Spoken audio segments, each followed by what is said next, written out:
Baik, dan tanpa menunggu lama-lama lagi, kita akan segera saja memulai untuk sesi kita yang kedua di hari ini. Kita akan mengambil tema terkait dengan Promises of Digital in Indonesia Industry. Betul sekali. Nah, kali ini akan ada narasumber-narasumber yang pastinya luar biasa yang memberikan kita informasi dan insight mengenai tema Promises of Digital Industry.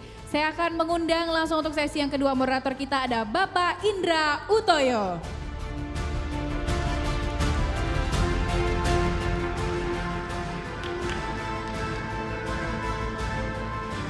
Baik, dan selanjutnya untuk pembicara kita ada Ibu Dr. Nelly, beliau adalah Rektor BINUS University.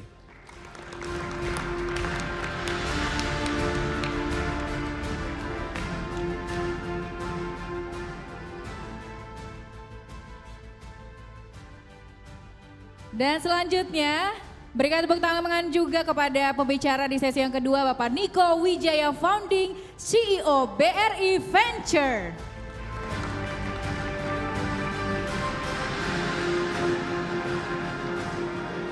Selanjutnya dari sisi perbankan kita akan menghadirkan Bapak Timothy Utama, beliau adalah Direktur IT Bank Mandiri.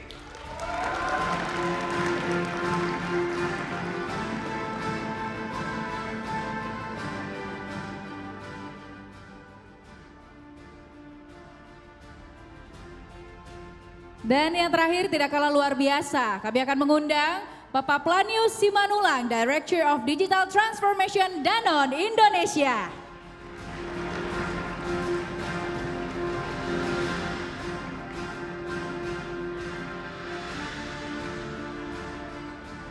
Baik, pasti topik bahasannya akan sangat seru sekali berbicara terkait dengan Promises of Digital in Indonesia Industry. Langsung saja waktu saya serahkan kepada moderator kita Bapak Indra Utoyo. Baik, terima kasih. Baik, Assalamualaikum warahmatullahi wabarakatuh. Selamat siang Bapak Ibu hadirin yang saya hormati. Salam sejahtera untuk kita semua. Dan senang sekali saya bisa menyambut teman-teman semua Bapak Ibu sekalian di Leadership Forum dengan tema Promises of Digital in Indonesia Industry. Ya, saya Indra Utoyo akan menjadi moderator untuk acara ini. Bapak Ibu sekalian, teknologi digital ini energinya luar biasa, ya, mengubah kehidupan sosial dan bisnis sangat cepat, itu ya kita semua menyaksikan, mendisrupsi banyak industri dan juga mengatur ulang cara-cara kita berbisnis begitu.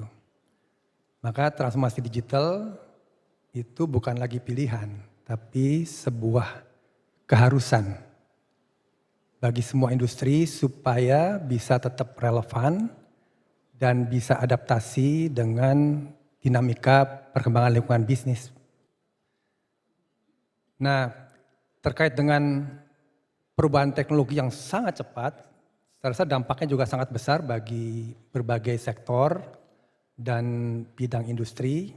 Dan industri 4.0, industri 4.0 ini adalah fenomena yang saya rasa merubah paradigma industri dengan menggabungkan teknologi digital dengan physical. Ya sudah kayak avatar gitu ya. Saya bilangnya sih phygital, physical plus digital, sehingga bisa menciptakan cara-cara baru dalam kita mengelola sistem operasional bisnis, sistem produksi dengan cara-cara baru yang lebih efisien, lebih agile, lebih fleksibel dan juga lebih terconnected begitu ya. Dan ada 5 teknologi digital fundamental ya yang didefinisikan untuk industri 4.0, revolusi industri 4.0 yang didefinisikan di Indonesia ini satu paling saya rasa semua sudah merasakan adalah artificial intelligence atau AI ya, yang perkembangannya sangat cepat dan kita semua terkaget-kaget dengan perkembangannya ya setahun ini, begitu ya Bu ya. Dan ini mendisrupsi hampir semua mungkin sektor dan juga aktivitas kita keseharian. Yang kedua adalah IoT, ya Internet of Things, Ketiga adalah wearable seperti augmented reality, kemudian virtual reality atau kita kenal metaverse begitu. Dan kemudian yang berikutnya adalah advanced robotic. Ya. Jadi bagaimana sekarang robotik juga makin banyak digunakan untuk ya supaya lebih efisien. Dan terakhir adalah digital printing. Nah ini kan kita lihat digitalisasi perbankan begitu marak ya Pak ya, dan kompetisi juga semakin ketat begitu. Nah bagi Bank Mandiri ya, bank besar yang sudah lama hadir, apa yang dilakukan oleh Bank Mandiri untuk mentransformasi dan inovasi digitalnya gitu, supaya terus bisa tumbuh dan create value gitu. Mungkin silakan Pak. Terima kasih Pak Indra. Selamat siang semua teman-teman. Senang bisa ada di sini. Mungkin sebelum saya menjawab, dan terima kasih bahwa Bank Mandiri diberi kesempatan. Saya ini kadang-kadang suka ngecek gitu kan. Bank Mandiri conventional bank, bener nggak? Siapa yang nggak tahu dari zaman dulu gitu kan? Tapi sekarang pertanyaannya kalau saya tanya, kira-kira Bank Mandiri itu sudah bertransformasi belum? Sebagai bank BUMN dan sekarang asetnya sudah tembus 2000, tepatnya kemarin per 9 bulan sudah 2007 triliun. Kalau ditanya perusahaan bertransformasi digital, apakah Bank Mandiri masuk di kelompok itu gitu kan? Dari pandangan orang luar. Kalau orang dalam ditanya, saya direktur teknologi kan, udah belum bertransformasi? Ya udah pasti jawabannya iya. Tapi kalau orang luar bisa nggak melihat bahwa Bank Mandiri sudah bertransformasi? Nah pertanyaan saya itu biasanya saya bisa jawab lagi berikutnya adalah biasanya transformasi itu lihatnya dari mana? Karena dia ceritanya pinter, dipasang reklame di mana-mana saya sudah bertransformasi.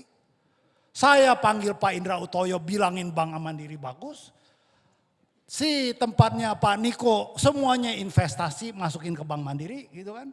Venture capital beli saham Bank Mandiri karena beliau percaya BMRI share price-nya akan naik terus umpamanya gitu kan, itu harapan. Atau produk atau layanan. Tadi Pak Indra mengatakan bahwa transformasi digital ini sudah dilihat sebagai suatu yang harus, tidak bisa tidak. We realize that. Kita tidak bisa survive tanpa itu. Jadi pertama-tama yang dijadikan adalah we seriously look into this. Dan waktu Mandiri meluncurkan Livin sebenarnya nggak yang pertama. Tapi itu disiapkan dengan jelas bahwa mempunyai jangka panjang pemikiran strategi jangka panjang yang berdasarkan transformasi digital. So all the strategy of the bank ke depannya dilandasi oleh teknologi. Itu satu.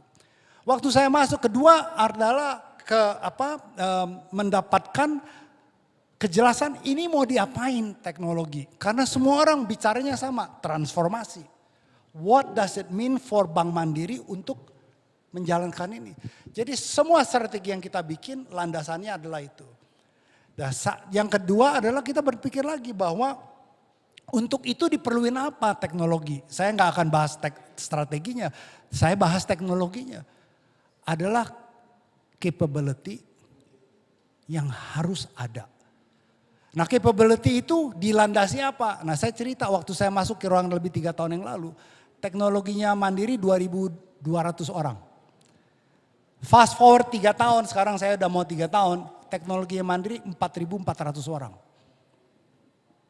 Luar biasa. Kenapa itu penting? Karena the capability to build teknologi harus ada. Nah itu yang kemudian kita jalankan. Dan yang kedua adalah setelah punya capability, execution. Saya bisa bahas secara detail masing-masing. Tapi one thing that we believe, karena kita punya strategi yang jelas. Untuk naik ke 2.200 ke 4.400 di satu bank menurut saya susah bukan main. Karena biayanya besar. So but when we are able to provide strategi dengan perhitungan yang tepat, 4.400 becomes a possibility. Terus yang terakhir adalah capability eksekusi. Punya orang banyak nggak bisa eksekusi, percuma. Nah kalau dihitung Livin, sekali lagi waktu kita baru launching 2 tahun yang lalu, masih banyak pembelajaran. Makin kesini makin diperbaiki terus. Terus yang terakhir mungkin saya bisa katakan di transformasi digital Bank Mandiri itu ada beberapa produk, satunya adalah Livin, keduanya adalah Kopra, ketiganya adalah Smart Branches. Di Indonesia sekarang Livin dan Kopra sudah masuk transaksi finansialnya kira-kira hampir 17.000 triliun. Itu 35% daripada transaksi digital nasional. Tentunya ada bank-bank lain yang besar. So all I'm saying adalah mungkin Pak secara garis besar I think the seriousness of the management mengatakan ngerti nggak transformasi ini apa, untuk dibawa kemana digabungkan dengan strategi, kemudian kita build, kemudian kita eksekusi. Dan eksekusinya mesti relentless. Mudah-mudahan itu bisa menjawab. Terima kasih Pak. Iya, luar biasa.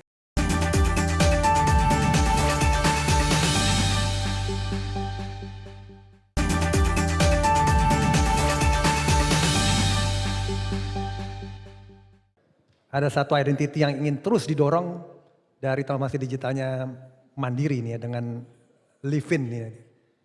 Ini kan bagaimana kita lihat Mandiri gitu terus di tengah maraknya perbankan digital, apakah memang Livin ini menjadi satu platform super apps yang memang ingin jadikan platform besar begitu, dan apakah kita bisa bilang ini sudah menjadi perbankan digital menurut Pak Tim, bagaimana tuh? Ya, ini sebenarnya pertanyaan yang bagus. Waktu kira-kira sebelum kita launch, pada saat itu kan marak sekali keluarnya digital bank. Kita conventional bank.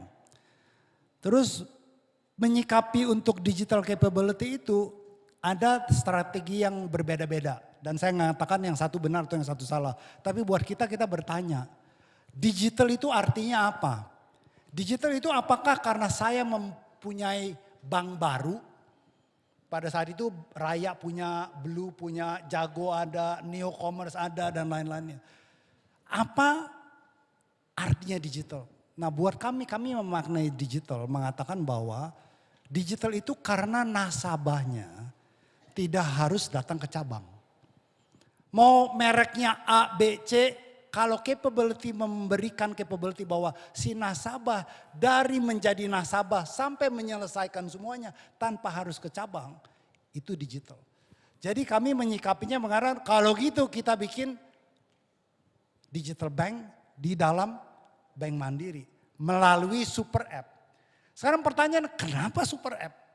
Karena pada saat itu mobile banking pun banyak. Tapi nggak sepenuhnya dikatakan digital. Mobile banking is electronic banking is very different from digital banking. Nah, super app ini diluncurkan Pak dengan fondasi tadi. Jadi Bapak Ibu yang ada di ruangan ini seperti saya bilang tadi, kalau belum sekalian saya juga saya tidak akan merasa tidak diperhatikan kalau Bapak Ibu lihat handphone terus karena download gitu kan. Dicoba download sebenarnya mudah-mudahan sebelum kita keluar dari ruangan ini udah jadi nasabah gitu kan. Itu digital Pak. Tapi kalau Pak Indra ngomong jangan, kalau saya ngomong silakan gitu kan. Karena harus didengerin.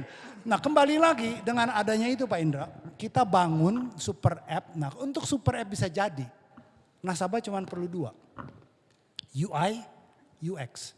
UI adalah the way you integrate, UX adalah customer experience. Dengan use cases yang bisa berguna. Saya bikin super app tapi nggak ada kegunaannya juga susah gitu kan.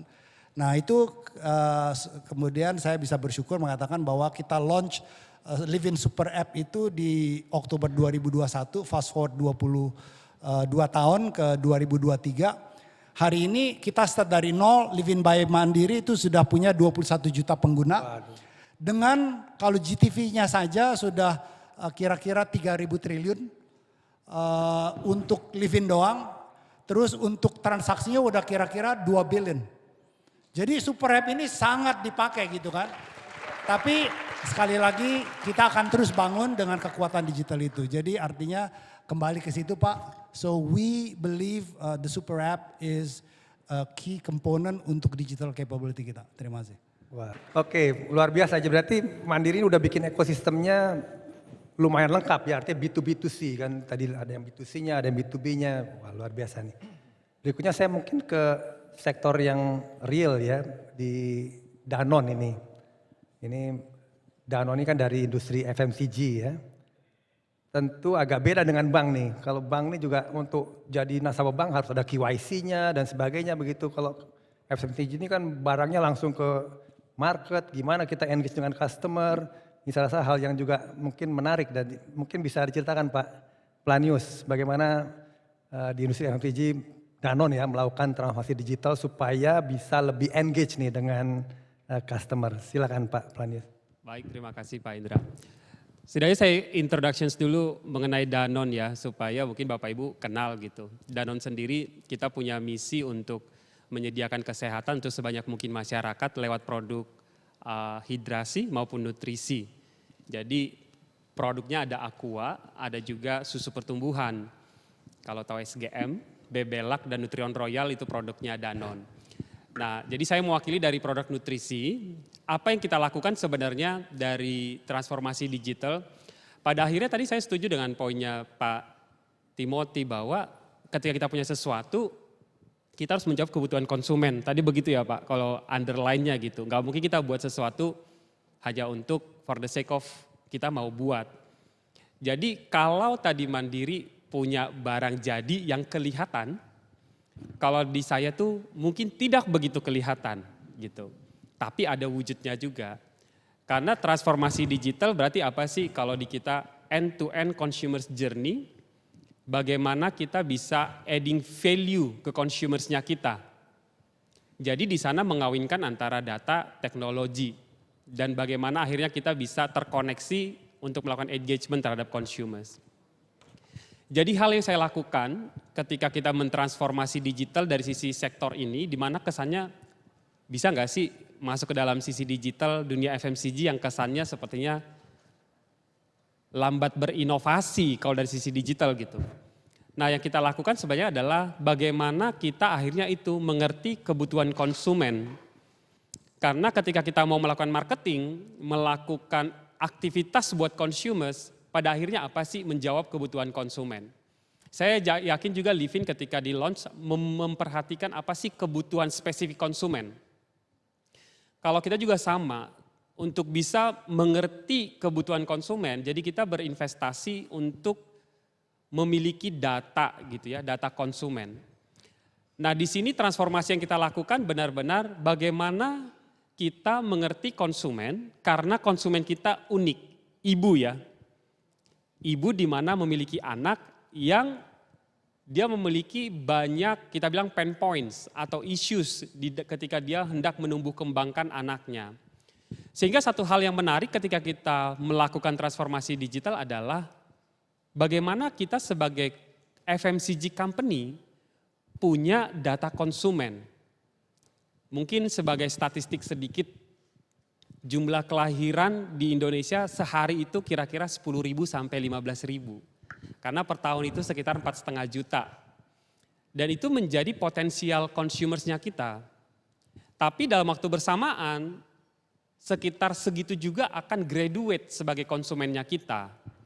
Jadi mungkin akan terbatas dan ada new consumers yang datang setiap hari. Jadi memenuhi kebutuhan consumers akan menjadi tantangan buat industri kita. Sehingga yang kita lakukan adalah bagaimana data consumers kita dapatkan, kemudian akhirnya kita kawinkan dengan teknologi supaya kita bisa enrich data ibu dan akhirnya kita bisa connect dengan mereka. Koneksinya seperti apa sih gitu. Kita bilangnya omni-channel engagement. Sehingga kita punya website, kita punya WhatsApp sebagai channel, kita punya SMS dan email. Kadang kita berpikir email masih ada yang buka nggak gitu. Nah, transformasi digital yang kita lakukan adalah akhirnya memenuhi kebutuhan konsumen dengan kata besarnya itu personalisasi. Mungkin kita bilang klise personalisasi gitu ya Pak.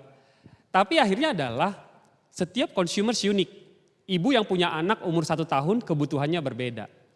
Jadi bagaimana kita memenuhi kebutuhan masing-masing ibu dan melakukan personalisasi. Akhirnya apa sih?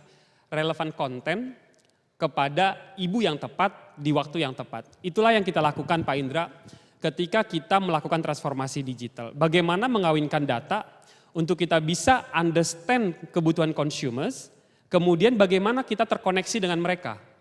Sehingga kita bisa, oh ibu ini lebih banyak di WhatsApp nih, kita kirim WhatsApp. Oh yang ibu yang ini masih respon terhadap SMS. Karena pengguna SGM mencakup seluruh Indonesia. Belum tentu ibunya punya WhatsApp gitu ya. Tapi SMS menjadi channel buat mereka untuk kita bisa connect dengan ibu. Tapi ada juga yang merespon ke email gitu. Kita juga melihat siapa konsumen yang rajin ke website. Jadi transformasi digitalnya mungkin akan sangat berbeda dengan banking. Jadi di kita bagaimana akhirnya mengerti kebutuhan konsumen dan akhirnya bisa kita engage dengan ibu. Yang akhirnya impact ke bisnisnya apa sih? Kadang kita berpikir seperti itu ya Pak. Buat kita pertama tadi bagaimana kita mendapatkan konsumen yang baru. Dan akhirnya ketika kita lihat ibu-ibu yang terkoneksi dengan kita, yang engage dengan kita akhirnya pakai produk kita lebih lama.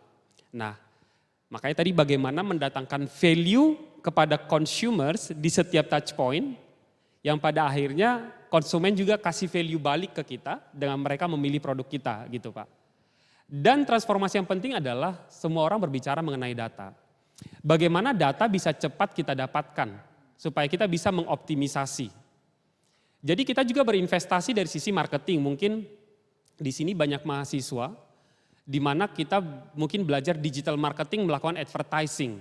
Nah, advertising kan suatu investment di mana kita butuh menaruh duit untuk kita bisa nge-reach consumers di luar sana.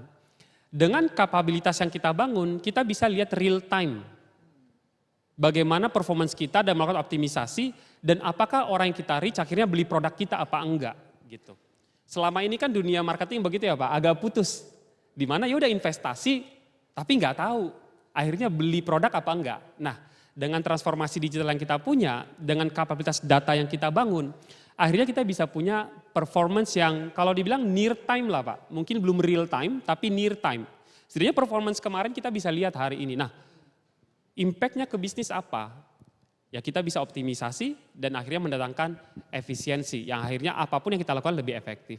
Jadi gambarannya begitu Pak, mungkin agak berbeda dengan Pak Timothy yang ada produk jadi kelihatan, kalau di kita lebih kayak di belakang ya Pak ya. Iya luar biasa. Jadi karena customer-nya kan nggak langsung ketemu gitu kan ya. Jadi Betul, harus Pak. dibangun bagaimana bisa dapat customer data, terus kita bisa engage.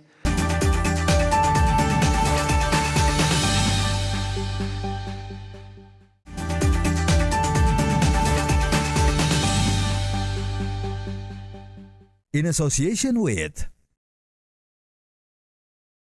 Nah sama dengan Pak Tim tadi, beliau kan bicara kapabilitas.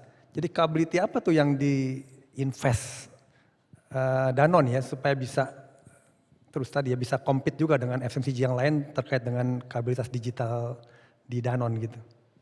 Ya jadi yang kita lakukan itu benar-benar kapabilitas pasti satu yang kita selalu bangun gitu ya Pak. Di mana people, jadi mungkin nggak semewah Pak Timothy tadi numbersnya luar biasa. Ngeri kalau Pak Tim tadi. Ngeri itu. Karena memang kita butuh talent-talent di mana yang mengerti data dan digital capability, tapi di bagian saya itu Pak mengawinkan juga dengan marketing capability. Makanya cukup unik, role-role baru yang muncul itu apa seperti marketing teknologi, itu ada role yang baru sendiri. Teknologi khusus untuk dunia marketing, dan ini membutuhkan talent-talent juga. Dan investasi yang kita lakukan banyak termasuk investment di data itu ya Pak, itu sesuatu yang investasi yang cukup besar, karena at the end ketika mungkin terms ini sering digunakan garbage in, garbage out, sehingga kita perlu memastikan bahwa sebagai FMCG company kita mendapatkan source data yang benar. Di luar dari investasi itu tentunya reaching these consumers juga investasi itu Pak. Karena at the end kita mau mendapatkan tadi bagaimana potential consumers yang tiap hari lahir bisa masuk ke dalam ekosistemnya kita. Gitu Pak. Luar biasa, terima kasih nih Pak. Nah ini berikutnya kelihatannya ke Bu Nelly nih, karena tadi Pak Tim bicara bagaimana membangun talent yang luar biasa ya, tadi dari 2.000 sekarang udah 4.000, juga di tempat Pak Planius ya. Ini kalau kita lihat BINUS ini kan memang sudah banyak sih company yang mengakui BINUS ini kayak ya sekolahnya bagi ya para entrepreneur dan juga bisa menghasilkan talent-talent yang melek digital. Saya rasa banyak ya startup-startup yang udah sukses tuh alumninya BINUS nih. Bagaimana sebetulnya strategi di BINUS ya? Saya mungkin bisa bocorin juga, mungkin BINUS ini salah satu perguruan tinggi yang ranking internasionalnya, dunianya tertinggi kalau universitas swasta. Begitu Bu ya, nanti bisa dikonfirmasi. Jadi bagaimana kira-kira strategi begitu dari BINUS untuk bisa menghasilkan alumni-alumni yang memang relevan untuk industri 4.0 ini. Silakan Bu Nelly. Baik, terima kasih Pak Indra. Selamat siang Bapak Ibu semua. Ya, BINUS karena bermula cikal bakalnya adalah kursus komputer tadinya Pak. Jadi mungkin dengan teknologi sudah ya tumbuh bersama begitu. Ya, kursus komputer, akademi, sekolah tinggi, baru universitas. Dengan sejarah yang demikian, maka sebetulnya kita waktu dari awal pun kita dalam melakukan aktivitas, melakukan organisasi, itu semua kita selalu berusaha memanfaatkan teknologi. Di mana kita melihat, ya kita berpacu dengan teknologi ini ya, kita lihat memang harus berpacu demikian. Jadi kita merasakan sekali itu denyutnya itu tidak pernah berhenti dan selalu berubah dengan sangat cepat begitu. Nah pada saat ini memang kita menyiapkan lulusannya kita menyebutnya dengan graduate attribute. Jadi lulusan itu memang kita buat ada BINUS graduate attribute. Di mana atribut itu ada 3 yang utama. Yang pertama itu memang tentunya technical kompetensi yang sesuai dengan global standard, sesuai dengan akreditasi internasional yang dimiliki masing-masing program begitu. Kemudian namun itu saja memang kita sadari itu tidak cukup. Kemudian ada kompetensi yang berikutnya yang umumnya kita sebut dengan soft skill.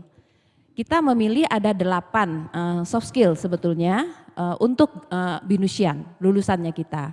Di mana salah satu dari graduate attribute itu adalah teknologi dan digital fluency.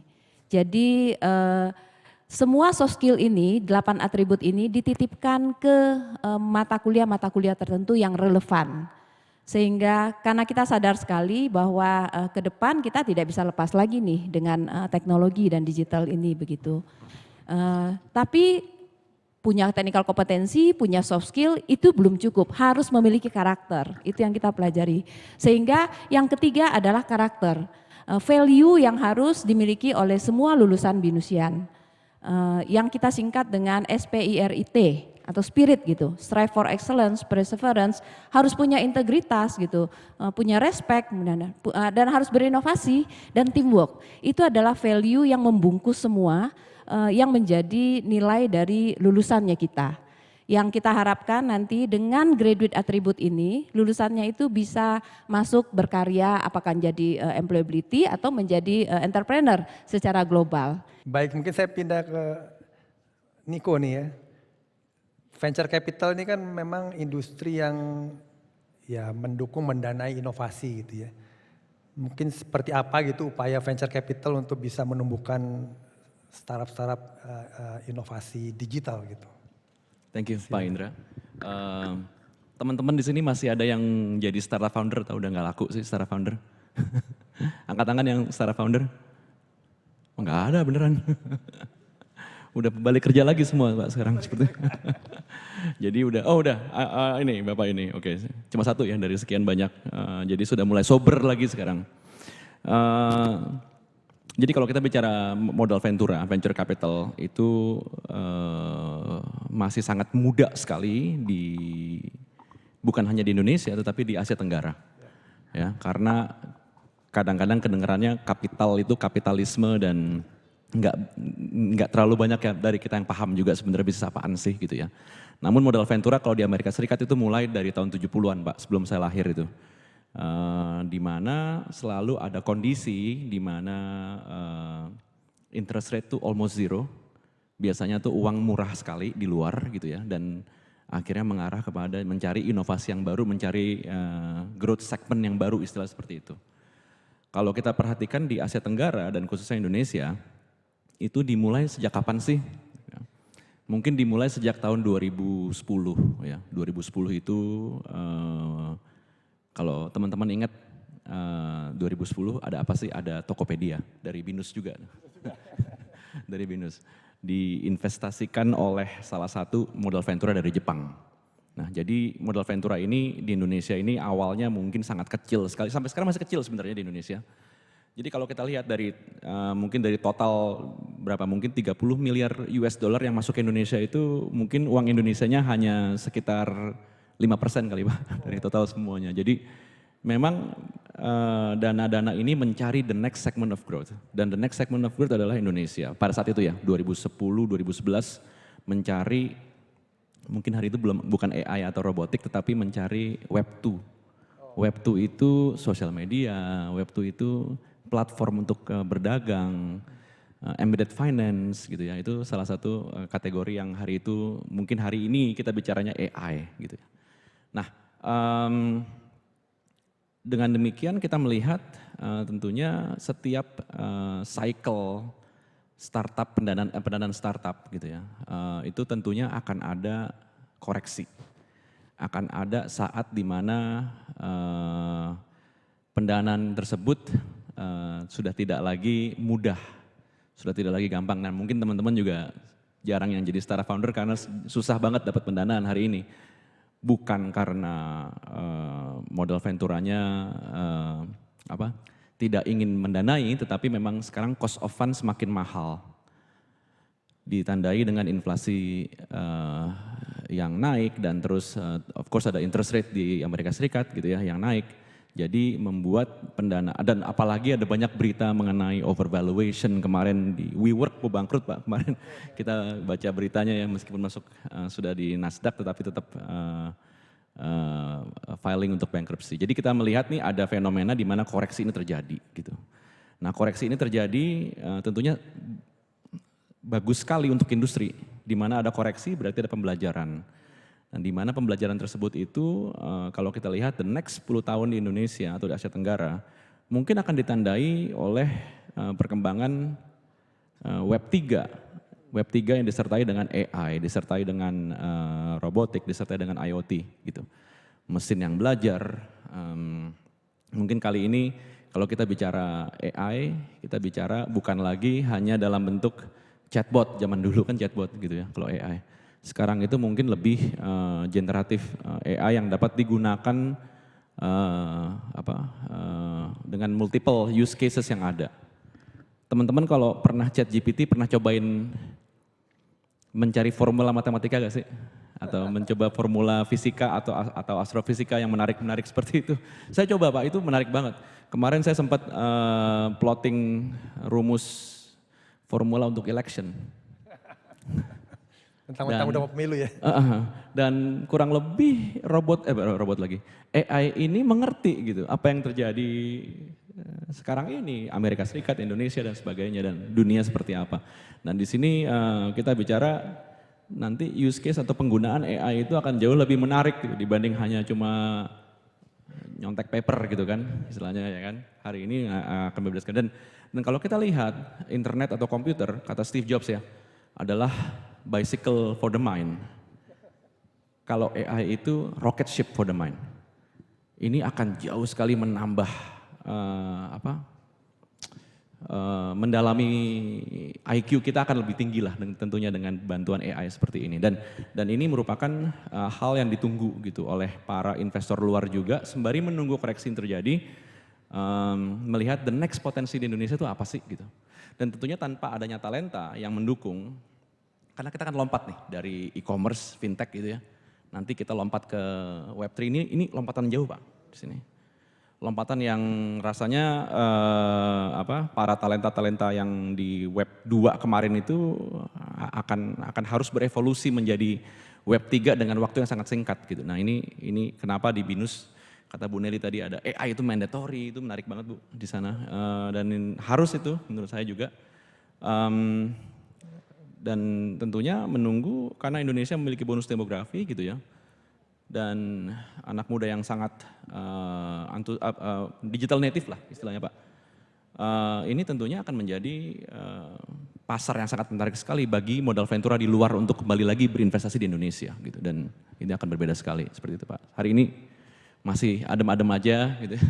Jadi kalau ada ide dianukan dulu, divalidasi dulu, dipikirkan lebih baik lagi gitu dan sebagainya.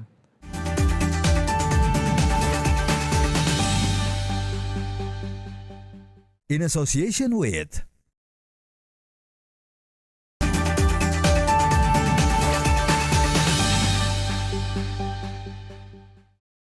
Iya, iya. Nah kalau kita masih ingat kan tahun lalu ada bubble burst ya. Dulu waktu COVID semua orang yakin dengan digital, investasi gede-gedean. Pasca COVID pada layoff gitu.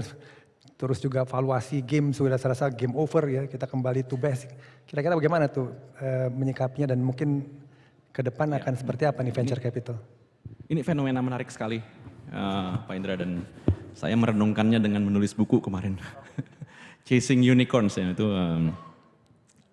buku satire lah sebenarnya, bukan mengejar unicorn tapi apa yang dikejar itu benar gak sih gitu ya kan. Jadi kita malah selama ini melihat kalau udah startup itu jadi unicorn tuh aman. Ternyata nggak juga ya, WeWork contohnya lah, WeWork terus Airbnb dan sebagainya. Di Indonesia seperti apa? Ternyata juga nggak aman juga gitu. Jadi kita melihat gini, saya melakukan modal venture sejak tahun 2011. Kebetulan juga dengan Binus waktu itu Bu Nelly. Sebelum diundang Pak Indra ke Telkom 2014. Jadi saya cukup mengamati perkembangan apalagi dalam perihal pendanaan ya. Karena tanpa pendanaan tidak mungkin ada unicorn, tidak mungkin ada Traveloka, tidak mungkin ada Tokopedia.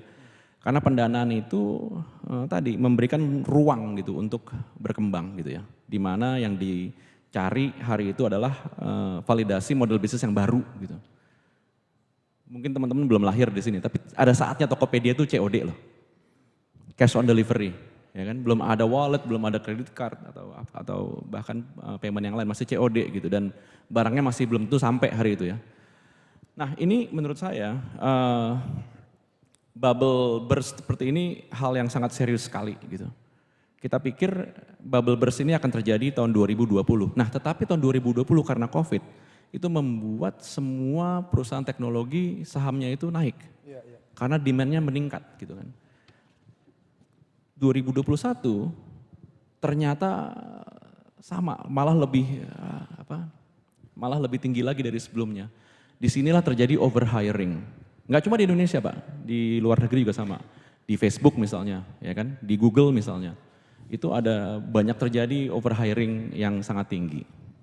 Dan ketika 2022 yang dinamakan new normal, ini berarti kembali lagi menjadi sangat tradisional mindset ya. Di mana kita masyarakat sudah tidak lagi di rumah tetapi sudah keluar gitu. Ini menimbulkan adanya ekses dari hiring tadi dan ekses dari perhitungan yang salah juga gitu di dalam valuasi startup. Nah inilah pada akhirnya tahun 2022 koreksi terjadi. Dan ketika koreksi terjadi orang berpikir mungkin 2023 akan terjadi konsolidasi dan merger. Ya, ternyata belum nih. Ternyata kalau sebagai pekerjaan investasi di mana-mana meramal masa depan lah ya. Kalau nggak tahun ini berarti tahun depan. Nah tahun depan kalau terjadi konsolidasi misalnya si G sama si G merger gitu ya. Itu akan terjadi apa gitu. Karena ternyata masing-masing juga tidak bisa menang di pasar masing-masing gitu. Si ini sama si ini merger jadi apa gitu ya. Nah ini mungkin akan menjadi fenomena yang sangat menarik sekali untuk diperhatikan Pak Indra. Seperti itu. Jadi mungkin bubble burst ini akan menimbulkan sesuatu yang lebih sustainable. Iya. Ya kita ikutilah nanti ke depan, mudah-mudahan trennya tetap optimis nih ya. Oke, saya nggak akan monopoli semua pertanyaan, jadi saya buka mungkin pertanyaan dari Bapak Ibu dihadirin. Silakan. 1, 2. Oke, silakan Pak. Bapak yang depan silakan menyebut nama dan kepada siapa pertanyaannya. Terima kasih sebelumnya Pak Moderator ya. Nama saya Givari. Saya pernah bekerja di blockchain industry. Kebetulan perusahaan saya juga dapat pendanaan dari Very Ventures, Pak Niko. Nah, pertanyaan saya mungkin gini. Kalau tadi saya mengikuti diskusi dari sesi awal, kita melihat bahwa pelaku industri, baik perbankan, kemudian juga sektor real FMCG, itu sudah siap dengan capability, dengan produknya untuk di transformasi digital. Kemudian dari sisi investor itu juga sudah siap dengan pendanaan-pendanaannya. Begitu pula dengan mungkin dari akademisi sudah siap untuk bisa menyediakan SDM talent tadi yang dibutuhkan untuk transformasi. Pertanyaan saya adalah konsumen kita nih, masyarakat umum, bagaimana cara kita yang terbaik untuk bisa menyiapkan mereka juga. Karena kalau saya lihat mungkin tadi salah satu kendala di startup yang saya pernah rasakan adalah kita punya modalnya, tapi konsumen kita nggak siap menerima apa yang menjadi inovasi atau mungkin juga digitalisasi yang kita tawarkan. Gitu. Terima kasih. Banyak startup yang punya inovasi, tapi nggak semuanya konsumennya siap. Bagaimana dalam... Ya. Jadi kalau kita lihat begini, saya nggak perlu bilang merek apa gitu ya, tapi on demand service yang terbesar di Indonesia hari itu kan sebenarnya inovasinya tuh tidak langsung keluar ke masyarakat, tetapi satu persatu gitu ya. Jadi setiap inovasi itu buildingnya tuh use case by use case, nggak pernah langsung gitu. Misalnya e-commerce platform atau ride hailing platform gitu. Yang awalnya tuh mungkin bayarnya pakai cash, kembaliannya nggak ada, itu pada akhirnya kan inovasinya terbentuk e-wallet gitu kan. Dari masing-masing memiliki wallet lah, mau yang merek apapun juga gitu. Nah dari sana terus inovasinya lagi muncul, mungkin adakah on demand yang lain ya, yang mungkin dibutuhkan oleh masyarakat. Terus kita pernah lah dengar ada jasa cuci mobil datang ke rumah, jasa pijit datang ke rumah gitu kan. Cuma sebentar tuh 2 tahun untuk bereksperimen, setelah itu kurang lebih angkanya tidak sesuai dengan apa yang diperhitungkan. Dan terus mundur kan ya kan. Nah inovasi itu seperti itu, inovasi bisa gagal gitu. Kalau kita lihat Amazon tuh memiliki banyak kegagalan. Ya, mulai dari handphone Fire itu yang akhirnya berubah menjadi Kindle gitu kan. Nah inovasi ini harus ada test case-nya, harus dilempar ke masyarakat. Nah tetapi apakah dapat berubah gitu? Ketika mungkin demand-nya memiliki mensyaratkan customisasi tertentu gitu terhadap disinnovasi gitu ya. Nah, jadi menurut saya kalau misalnya masih di ranahnya platform itu masih sebenarnya bisa dilihat gitu. Yang mungkin tantangannya adalah lompatan tadi, lompatan inovasi teknologi. Misalnya gitu, kita bicara Gen AI deh yang paling mudah gitu ya. Berapa banyak fakultas yang mungkin tidak dapat menerima gitu. Misalnya paper dibantu oleh Gen AI. Ya kan? Meskipun saya juga dulu pakai Google Bu. Akhirnya diterima gitu kan. Dan saat itu kita masih ingat, kita coba cari riset dari Google itu nggak valid kalau masih di kampus ya. Saya sempat cari beberapa artikel di internet, terus dosen saya di kampus bilang, ini riset tanpa ke library. Anda harus ke library untuk ini gitu. Nah, ada gituannya. Nah, kalau kita lihat lagi, IoT sempat menjadi sebuah sebuah percakapan di inovasi gitu ya. Mulai dari agriculture, fisheries dan yang sebagainya. Tetapi memang implementasinya sangat kurang optimal gitu. Nah, apalagi yang diperlukan untuk menjadikan implementasi IoT tersebut di bidang-bidang tertentu itu optimal gitu ya. Saya banyak banget dapat proposal mengenai drone. Drone itu meskipun diperlukan, tetapi ternyata tidak perlukan amat loh gitu. Ya kan? Yang diperlukan ternyata yang lain. Jadi sama seperti waktu itu kita bicara POS, ya kan? Kita bicara POS, tapi yang diperlukan oleh UKM adalah bagaimana cara mendistribusikan barang-barangnya agar laku lebih banyak daripada manage dulu gitu. Jadi ada tahapannya masing-masing. Setelah mungkin barangnya sudah mungkin mencapai skalabilitas yang besar, barulah mulai dipikirkan implementasi POS-nya. Baru dipikirkan mulai administratif digitalnya, administratif melalui digital seperti apa gitu loh. Jadi memang ada stepannya. Jadi jangan kaget juga gitu kalau misalnya dapat nanti tiba-tiba ada robot atau mobil self driving gitu kan, itu kan juga agak-agak hari ini sangat sulit sekali untuk diterima ya masyarakat. Iya, iya.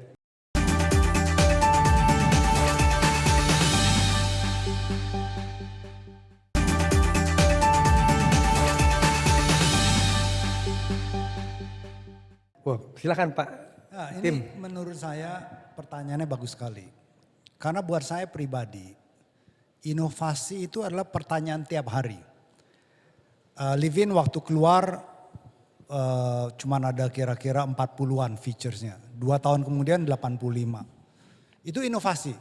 Jadi pertanyaan yang mendasar menurut saya, inovasi itu selalu bertanya, kalau kita memberikan sesuatu yang baru, itu apakah, kan tadi apakah konsumen sudah siap.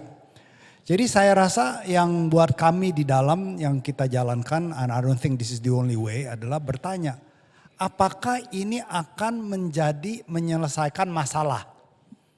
Jadi use casesnya yang berguna, itu satu. Tapi kedua, ada juga inovasi yang memang hari ini konsumen sendiri belum mikirin masalahnya apa. Nah itu yang namanya, yang tadi pertama incremental innovation. Nah inovasi kedua adalah yang lompatan besar sekali. Nah untuk lompatan besar sekali saya cuma bilang satu, you have to have the holding power. Soalnya kalau nggak ada pendanaan, lompatan besar nggak dipakai, kita mau tungguin berapa lama sampai itu dipakai. Contoh, dulu kita ingin nggak, mungkin zaman kalau adik-adik di sini, kalau saya boleh di belakang, yang di belakang adik-adik, belum pernah pakai BlackBerry. Atau mundur lagi sebelum BlackBerry. Dikasih zaman dulu kalau dibilang saya pemakai BlackBerry, waktu mulai keluar iPhone, touchscreen, saya bilang jempol saya ini kegedean. Bagaimana mau ngetik di touchscreen? Nggak mungkin lah saya bilang. Kita BlackBerry gitu kan. Ternyata yang terjadi apa? RIM mati. BlackBerry habis. iPhone jalan. Tapi Steve Jobs untuk tungguin dia punya iPhone jalan, holding power dia besar. Nah, tapi kalau kalau kita punya ide yang sangat luar biasa, and you really believe in it, make sure holding power ada. Kalau enggak, tolong incremental innovation. Yang bisa menjawab pertanyaan, karena yang bisa untuk kebanyakan orang, yang menjual adalah yang hari ini bisa dipakai. Betul. Yang tunggu 10 tahun dipakai, berat kalau nggak punya holding power. Nah itu tolong minta bantuan sama Niko. Harus kayak Elon Musk. Niko, invest 10 tahun jangan minta return. Ya kan, di holding power. Jadi mungkin itu yang menurut saya sudut pandang bagus pertanyaannya, itu yang kita hadapi setiap hari Pak. Terima kasih. Saya tambahin dikit ya Pak, karena saya ada background marketingnya gitu. Jadi kadang kita lupa bahwa apa yang kita hasilkan itu adalah apa consumer needs-nya.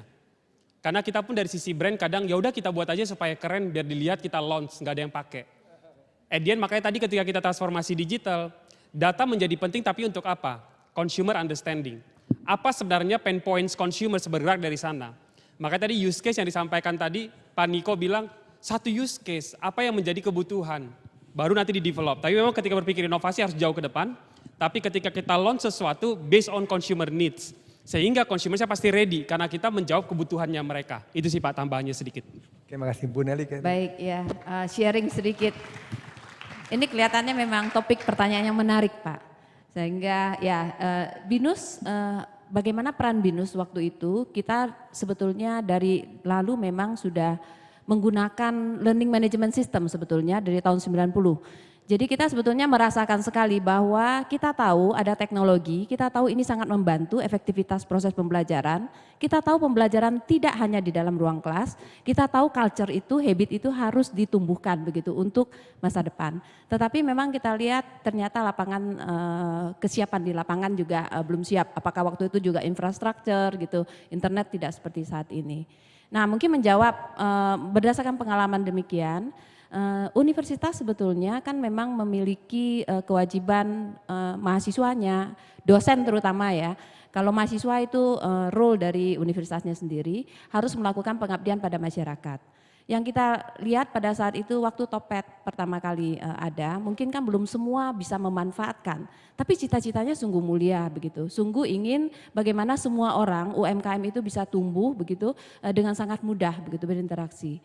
Sehingga yang kita lakukan adalah yang melakukan program pengabdian pada masyarakat, dosen dan mahasiswa turun mengajak warga-warga UMKM yang di dekat-dekat kampus, bermula dari situ dulu untuk bagaimana menggunakan, memanfaatkan teknologi ini untuk supaya usahanya dia begitu. Selain dia bisa buka toko di sana, dia juga bisa berinteraksi di sana. Dan anemonya sungguh sangat besar gitu, sangat banyak akhirnya memang kelompok-kelompok UMKM itu, kita memang link dengan UMKM Bapak Ibu, kita sangat terbuka untuk mengajarkan hal-hal yang berkaitan dengan teknologi. Itu mungkin salah satu sebagai contoh, memang harus dikenalkan dulu, diketahui dulu bahwa ada manfaatnya, baru kemudian mereka nanti bisa akan menyebarkan di lapangan. Iya, betul. Ya demikian Pak. Iya terima kasih Bu Nelly untuk sesi ini. Mungkin kita cukupkan Pak Jadi terima kasih nih Bu Nelly, Pak Niko, Pak tim, juga Pak Planius ya. Terima kasih Pak. Jadi sebagai penutup saya rasa kita semua sama-sama menyadari bahwa fenomena industri 4.0 ini adalah sesuatu yang tidak dapat dihindari ya. Jadi harus kita rangkul, kita raih begitu dengan bijak. Dan kalau kita lihat memang peluangnya sangat besar, tapi juga tentu ada tantangannya, ada risikonya. Dan kita lihat memang ini untuk bisa menumbuhkan, nanti menciptakan manfaat-manfaat besar, manfaat baru yang bisa kita dapatkan dengan industri digital 4.0 ini. Tentu kuncinya adalah kolaborasi. Di sini sudah ada juga kolaborasi dengan industri, ya, dengan tentu juga regulator, dengan perguruan tinggi, venture capital untuk membangun sebuah ekosistem inovasi yang betul-betul nanti bisa memberikan value added dan nilai tambah bagi semua. Saya rasa menjadi tujuan kita semua. Jadi terima kasih para pembicara, terima kasih Bapak Ibu sekalian. Saya akhiri, saya Indra Utoyo. Terima kasih, sampai jumpa. Assalamualaikum warahmatullahi wabarakatuh.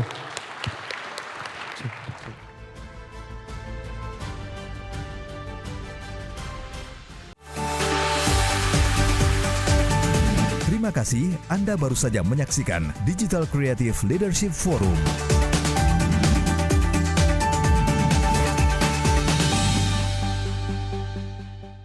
In association with